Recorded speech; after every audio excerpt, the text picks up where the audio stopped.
What is up, my fellow health junkies? Now, if you're anything like me, you're probably looking to slim down that meaty body of yours while also achieving the strength and build of Joe Biden. Look at this man. Look how puny and pathetic he is, screaming out in pain for he gets absolutely zero maidens. But fear not, my dear viewer, you can have all this with just one simple ingredient. Crack! And lots of it.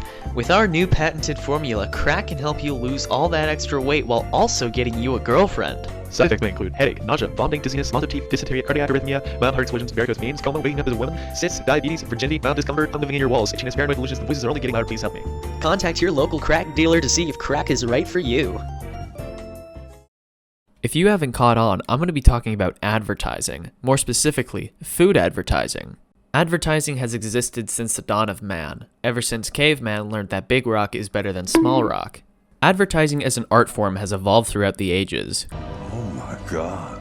Growing into a $766 billion industry by 2021. Wendy's new jalapeno fresco spicy chicken is so deliciously hot, it's generating reactions from everyone, like the memer. Ooh, eat spicy goodness like a... Can you tell? Advertising is the business of promoting one's own or another's product.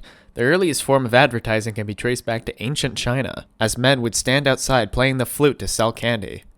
Gone are the days of newspapers and radio spots. Here are the days of quirky brands using ha-ha funnies on Twitter to get you to buy their products that may or may not have been made with child slavery.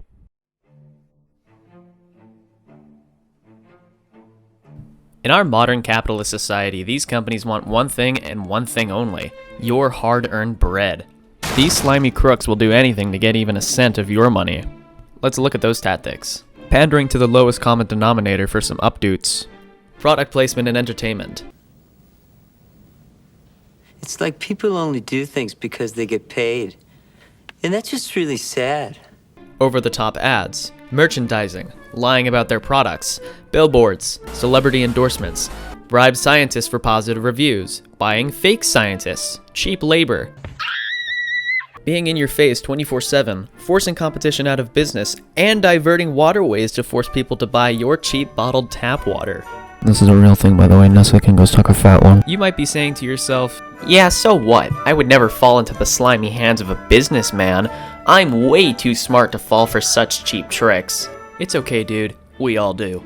Companies now are basically trying to brainwash you into buying their stuff. It's kind of hard not to when we are surrounded by ads. Look at Times Square in New York. It's absolutely disgusting. And with the ads, it's even worse.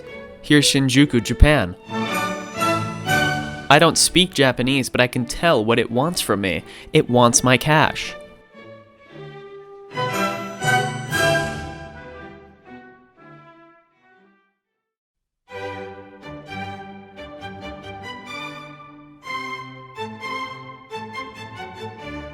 Now, to some, this may not be a problem. Who cares? Yeah, they try to sell you food, but it's not like they're trying to sell you poison, right? Holy shit, look at those numbers! Let's talk about sugar. I'm gonna humble your minds with some history.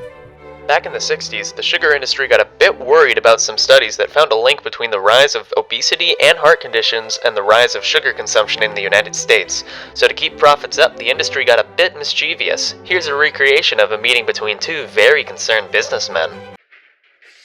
Sir, I bring urgent news. What the hell, man? What did I tell you about interrupting me during my special time? Look, I'm sorry, sir, but it's extremely important. Get a load of this.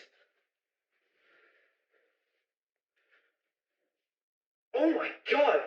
By real scientists too? What do we tell the press? I don't know, but at this rate, we're gonna be losing so much money. Damn it! I like money! Can we blame it on the minorities again? I'm afraid we can't, sir. We're already on really thin ice after we declared white sugar to be superior to brown sugar. Why does everything have to be so hard for me, a businessman? Eureka! I got it! Let's blame it on fat! Of course! Fat people! They're the root of all of our problems! You're so smart! No, like fat in food. You know what that is, right? Get the hell out of my office. Okay, I understand. show them.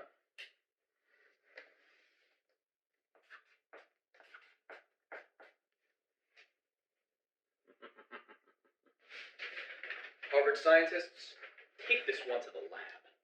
This is exactly how it happened. I am not lying. Please don't look it up. But from these scummy people who valued profit over health, the world was tricked into believing that fat was the real killer. And they achieved this by cherry-picking old data from the 40s and by paying scientists to incentivize them to get the results that the sugar industry wanted. It worked so well that in 1977, the US government recommended that a low-fat diet is good for the entire nation as a whole. Why is this a problem? Well, after 1977, the obesity rate in Americans started climbing at an alarming rate. And this is not due to any coincidence. As food companies tried to hop on the low-fat bandwagon, they realized something. Low-fat food tastes like absolute garbage. Fat helps enhance the taste and helps achieve a satisfying texture. Without it, it tastes like shit. So of course, these companies found a neat little workaround. Lots and lots of sugar. And in case you weren't paying attention in your grade 1 health class, sugar is bad for you. But as you can see, sugar is only one part of the nutrition label. And to some of you smooth brains out there, it can get really confusing. So here are some things that you can look out for if you want to actually eat healthy. A good way to avoid being led astray by these companies is by just looking at the nutrition label. No amount of false advertising can beat what they legally have to tell you. If the product has high amounts of sugar, saturated fats, cholesterol, or sodium, it's most likely not the healthiest option. All of these can increase the overall risk of obesity, heart disease, cancer, etc. And yes, I'm aware that certain types of fats can cause the same amount of negative effects as sugar, but notice how I said certain. Unlike sugar, fat comes in a healthy variety. Unsaturated fats are found in fish, nuts, avocados, and different kinds of oils like olive oil, and they are the healthiest and can improve your overall cardiovascular health. Saturated fats are regarded as unhealthy and can increase overall cholesterol levels, which can lead to blockages in your arteries.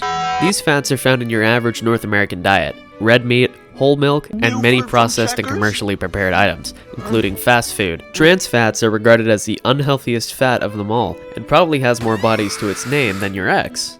They are naturally present in small amounts in beef fat and dairy products, but during the late 20th century, the food industry learned how to make their own by heating vegetable oil in the presence of hydrogen gas. Trans fats were used heavily in the fast food industry because it could withstand repeated heating without breaking down, meaning it worked great for frying. But you know what it wasn't great at?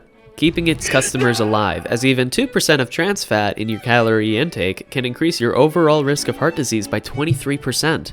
But do not fear, my dear glutton, artificial trans fats are extinct now because the World Health Organization got involved. So if you really want to be healthy, drink 1 gallon of olive oil every day and live like a true Greek god. Other useful tools you can use are the daily percentage values. They tell you how much the nutrient in the portion contributes to your daily diet, the standard being that 5% or less is a little, while 15% or more is a lot. Take sodium for example. In small amounts, it's healthy for you, and helps with maintaining water balance as well as other important body stuff. Too much sodium and you f***ing die. Hey, congratulations! You made it to the end of the video. Now I know this one was super hard and confusing to follow. Now you might be saying to yourself, hey, how do I get these companies to stop taking advantage of me and my every emotion? I don't know. I'm just one person, man. You know, all this healthy eating talk, it's hard. I'll go. Good luck with it, whatever you got. I'm done.